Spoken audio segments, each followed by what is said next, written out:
The chair recognizes the member from Windham, Representative DiFruscia.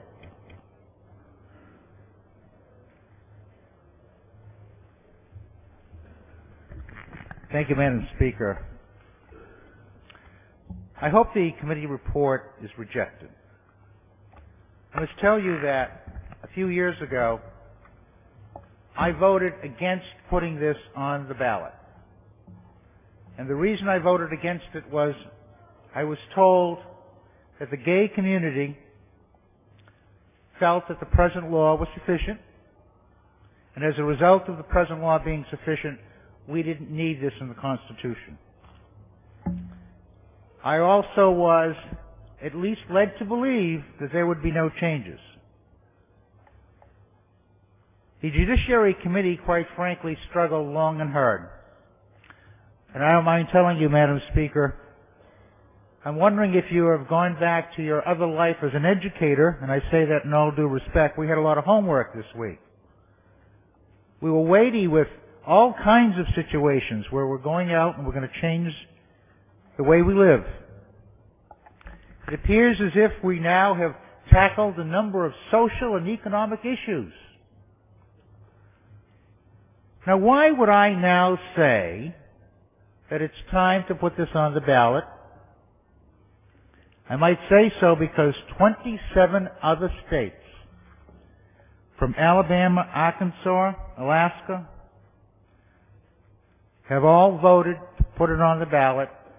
They have all voted that a traditional marriage or a marriage is between a male and a female. I want you to consider something, and in all due respect to everyone who has their opinions, and they do, they're all honest opinions.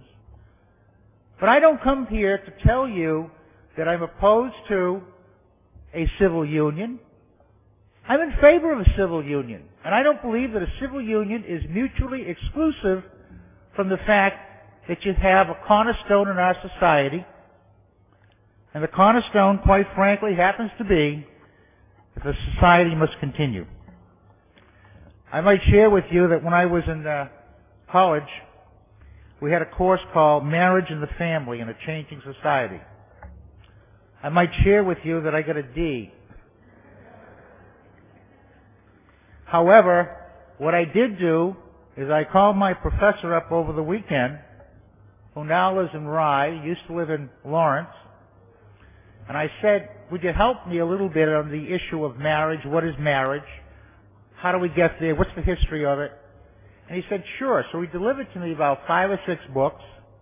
He went on to tell me Sunday that I'm in good company getting a D in the course because Jay Leno did the same thing. I'd trade with him in a second.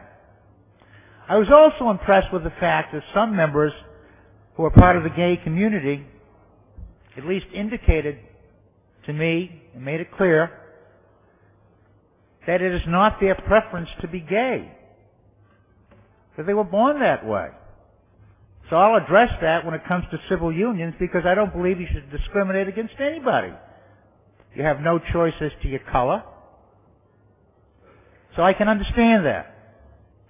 But can you all understand, too, that we, too, have rights? There's 1,500,000 people in this state. Less than 10% of them are homosexual. They want some rights, which is fine, but our rights should not be stifled either.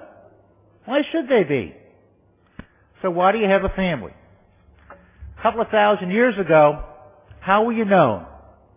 Were you Joseph from Nazareth? Or were you Mr. Bishop? Or were you actually the bishop? Or were you a carpenter? So what was your name? We all got here because of society and economics saying to ourselves that we have to have a building block process. It's that simple. It's not complicated. And so when you look at the changes of why marriage is in place as a male and a female, you know that one of the reasons is for obviously orderly reproduction. It's a basic reason, isn't it? We also know, too, that it's a method of passing on your wealth. You now know your background, your heritage, etc. It was a pleasure for me to go back to where my father was born, outside of Naples. I was amazed to find how many of us were still there. And isn't that great when you think about it? It's great because our society is placed within our civilization a building block process. So why should the tradition, yes, a tradition, the cornerstone of our society, the cornerstone of our civilization, why do we have to set that aside? I don't buy the argument that this is not the place to put it in the Constitution. I have to say it is. 27 other states have said so. So we have now a situation where civilization now must have its place also. So when you look at the concept of marriage, you're also looking into the concept, because we have two forms of marriage, don't we? Or two forms of family. We have the family of orientation, that's what we were born into, in which we learn the mores, the social codes, our morality section, and all the other things. How does law get passed? You know as well as I do that law starts with the ability to communicate with each other. That's what it is. You take the forays, you take the aspect of dealing with other people, the sociological aspects, and you say to yourself, we are now going to have a society. And that society takes place because we're still here today. We can't just ignore the fact that a family in its history has standing within the civilized world. There isn't one group of people in the entire world, in order to have their society continue, that doesn't recognize a family. And a family is a male and a female. I suggest that when you are dealing with a family itself, you're dealing with social controls, you're dealing with economic controls, you're dealing with civilization and the passing on of civilization. That does not end simply because some other people want to be recognized in a civil union. That's fine. I can vote for a civil union. But I don't think that we should all be denied our specific rights, and those rights are dealing with our own traditional family concept. You've got to consider a couple of things, and that is, you really think it's fair, where we have 1.5 million people in this state, don't they have a right too to be heard? Don't they have a right to actually vote on this issue? Are we saying, no, you can't do it? So are we being just as unfair to them as we may have been in the past? Do you believe that everybody has a right, whether it be white, black, brown, yellow, whether you're homosexual or not? Is it fair to say we all don't have the same rights? Of course we do. It simply isn't fair.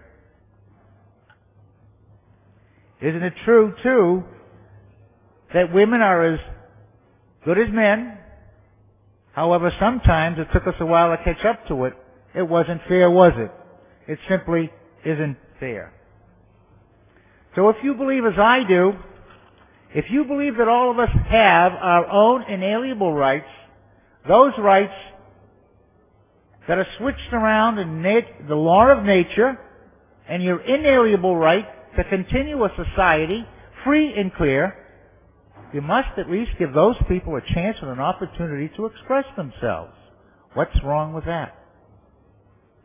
You're not being a bigot if you say, I think the people have a right to vote. They have a right to say that that's how they want to define a family. And they have a right to say that. We shouldn't deprive them of that. I hope the committee report is rejected. I realize that we're in a difficult situation trying to get 3/5 on this one. But at least you can register the fact that all people are created equal. And if they are all equal, then we should not be discriminated against either. I hope the committee report is rejected, and I hope that we vote red.